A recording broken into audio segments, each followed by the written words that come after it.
Welcome back to The Explainer. So, today we are tackling a project that is absolutely stunning, but honestly, it can look kind of intimidating at first glance. We're looking at the ultimate travel bag pattern from BuyAny.com. If you've ever looked at a highly structured, professionally finished handmade bag and thought, there is no way I could ever make that, well, you are in the exact right place. Even the creator of the blog post we're reviewing today, Nicole Moore, admitted she was initially intimidated by this pattern too.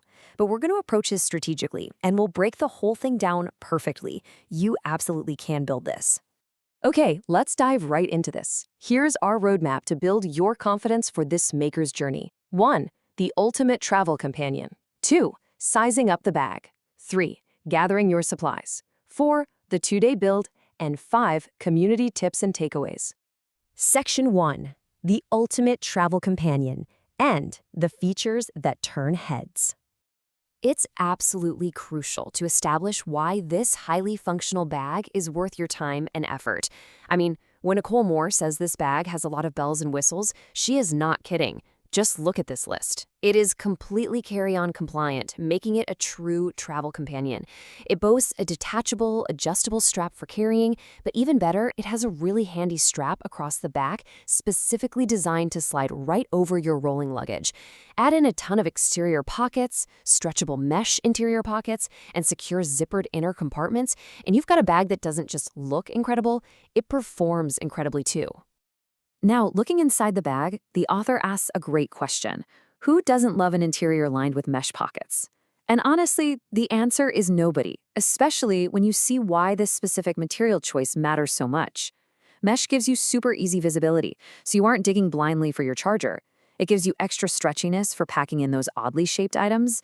But the absolute best part for us as makers, mesh adds literally zero bulk to the seams, which makes the final construction go so much smoother. Section 2. Sizing up the bag. The blueprint. Now that we see the vision and all that functionality, let's see exactly how much space we're working with here. What's really interesting is how these exact dimensions translate to the real world. We're looking at a length of 18.5 inches, a height of 13.75 inches, and a solid depth of 8 inches. So it's really spacious, but perfectly proportioned so it doesn't become totally unwieldy to carry around. To really visualize that capacity, the author highlights her own specific use case. And get this, the bag is the perfect size to carry a small sewing machine. She specifically notes being able to comfortably fit her little Kenmore or her featherweight inside. That really gives you a fantastic sense of just how robust and structured this finished bag actually is. Section 3. Gathering your supplies. Organizing the arsenal. Now, the supply list for a bag this structured is massive. But we can organize it logically so it doesn't overwhelm us. If you look at the raw pattern list, you'll see a huge wall of text detailing yardage and exact zipper tape inches. But if we just group these materials into manageable categories, it's way more approachable. You need your fabrics, main body, lining, a coordinating fabric, and your mesh. Then you have your structure, foam stabilizer, some ShapeFlex 101, and an acrylic base. Next is hardware. Webbing, Velcro, various zippers like your 10, 20, and 30-inch zippers, plus rings, swivel hooks, and purse feet. Finally, your standard tools. A sewing machine with a 1/4-inch foot, a good iron, a pressing mat, and notably, a stiletto. When you break it down like this, it's just gathering ingredients for a recipe, right? Oh, and speaking of ingredients, here is a really fantastic insider secret from Nicole. If you intend to carry something incredibly heavy in this bag, like that sewing machine we mentioned earlier, you can actually substitute the standard acrylic base stabilizer with a simple foam core board. It works perfectly to reinforce the bottom for those really heavy loads. Section 4. The 2-day build, from prep to finish. We're framing the author's highly recommended 2-day approach as your ultimate recipe for success here.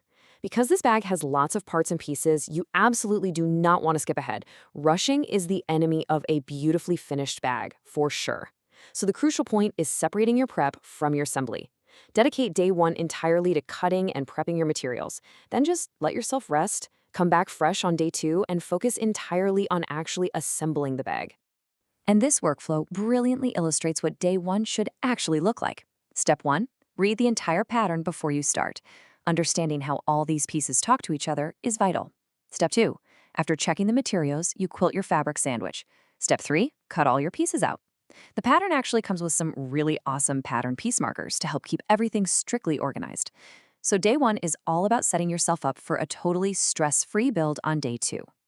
Now, even with perfect preparation, we have to acknowledge the boss battle of this project. Nicole admits directly in the post, "I think the interior binding was the trickiest part." It's so important to validate this. If you hit the interior binding step and find yourself getting frustrated, just know it is completely normal and expected. You're right on track. So how do we actually defeat that tricky interior binding? Remember that tool is from earlier? This is where the stiletto comes into play. If you aren't familiar, a stiletto is a pointed sewing tool used to guide fabric right under the presser foot. Nicole notes that having a stiletto was completely necessary for this step. It lets you guide those thick, bulky bound layers slowly and precisely, where your fingers simply can't fit safely.